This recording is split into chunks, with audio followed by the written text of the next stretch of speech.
La flûte que je viens de jouer est un instrument très typique de la facture française des années 1830 à peu près, et c'est la date presque exacte que je donnerai à cet instrument-là, donc contemporain de la symphonie fantastique de Berlioz. C'est un système simple à 6 clés, la flûte ne descend que jusqu'au ré grave et non pas plus bas comme la plupart des instruments allemands contemporains, 6 clés d'argent. On remarque que l'embouchure est très petite et ovale, typique des instruments français de cette époque-là. Cet instrument a été fabriqué par un facteur qui s'appelle Bélisson. Et Bélisson, maintenant, est un petit peu oublié. Il est dans l'ombre de Claire Godefroy, dont on se souvient beaucoup mieux. Et pourtant, il s'agit d'un instrument d'une facture absolument remarquable et même extraordinaire. Les raisons de cet oubli relatif pourraient s'expliquer de différentes manières. Mais par exemple, on a une lettre de Bélisson qui explique, qui se plaint de la concurrence déloyale de Godefroy, qui avait réussi à négocier avec le professeur du conservatoire que seuls les étudiants jouant des flûtes de Godefroy pouvaient être admis au conservatoire. Voilà une explication, par exemple, du succès de certains facteurs au détriment d'autres.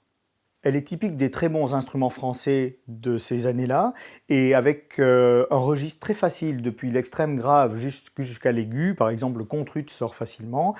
Et puis on peut admirer aussi la qualité de la facture, avec un système de clétage d'une souplesse et d'un dynamisme absolument exceptionnel, en plus d'être très beau.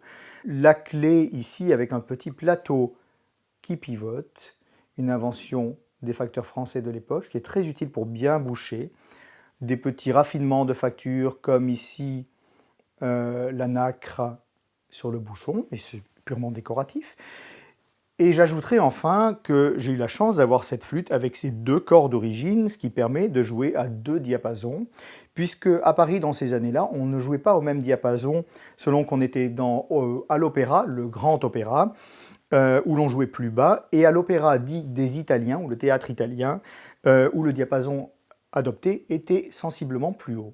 Donc avec ces 2 corps, et la coulisse d'accord ici, je peux avoir un ambitus de diapason assez exceptionnel qui va à peu près de 420 jusqu'à 440, et sans perte de justesse sur l'instrument, ce qui est aussi quelque chose de tout à fait spécial.